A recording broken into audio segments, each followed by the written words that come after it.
अगर कभी कोई हमें कुछ कह देता है तो वही बात हमारे मन में बार बार घूमती रहती है। हम उसी बात को लेकर तनाव में आ जाते हैं और यही तनाव हमारी सेहत पर बहुत बुरा असर डालता है। तो सवाल यह है, इन बेवजह उठने वाले सवालों और बेचैनी से बाहर कैसे निकला जाए? इस कहानी में मैं आपको गौतम बुद्ध की बताई गई ऐसी 4 आदतों के बारे में बताने वाला हूं, जिन्हें अपनाकर आप अपने जीवन से तनाव निकाल सकते हैं और एक शांत, खुशहाल जीवन जी सकते हैं। अगर आप इन 4 आदतों को अपने जीवन में उतार लेते हैं तो आपका मन कभी भी व्याकुल नहीं रहेगा। तो आइए इस कहानी को शुरू करते हैं। कहानी की शुरुआत एक बार की बात है। गौतम बुद्ध एक पेड़ के नीचे ध्यान कर रहे थे। तभी एक राजकुमार उनके पास आया। राजकुमार ने कहा, महात्मा, मैंने बहुत सोचा, लेकिन मुझे अपनी इस समस्या का कोई समाधान नहीं मिला, इसलिए मैं आपकी शरण में आया हूं। कृपया मुझे सही रास्ता दिखाइए। बुद्ध ने शांत स्वर में कहा, ठीक है, मैं तुम्हें अपने स्वामी गौतम बुद्ध द्वारा बताई गई 4 आदतों के बारे में बताऊंगा।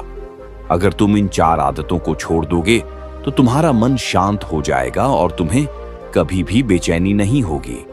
पहली आदत, दूसरों के मन को पढ़ना छोड़ दो। अक्सर लोग दूसरों की बातों को गलत और नकारात्मक तरीके से समझ लेते हैं। हम सोचने लगते हैं कि दूसरे लोग हमसे जलते हैं, हमें नीचा दिखाना चाहते हैं, हमें पसंद नहीं करते, और यही सोच हमारे मन में बेचैनी पैदा करती है। बुद्ध कहते हैं, दूसरे लोग क्या सोच रहे हैं इसका अनुमान लगाना बंद करो। अगर पढ़ना ही है तो अपने विचारों को पढ़ना शुरू करो। दूसरी आदत, तुलना करना छोड़ दो। दूसरों से खुद की तुलना करना पूरी तरह व्यर्थ है। हर व्यक्ति की परिस्थितियां अलग होती हैं, हर किसी की सोच अलग होती है।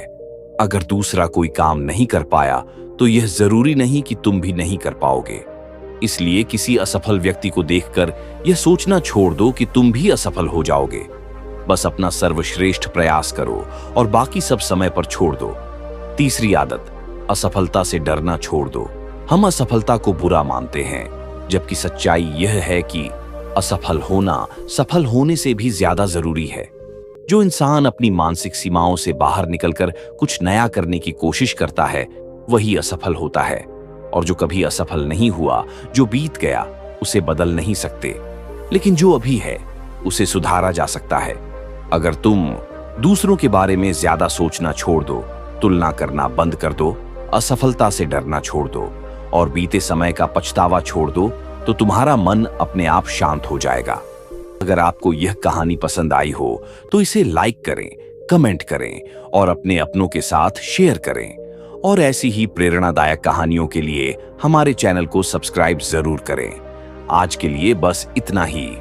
फिर मिलेंगे अगली कहानी में।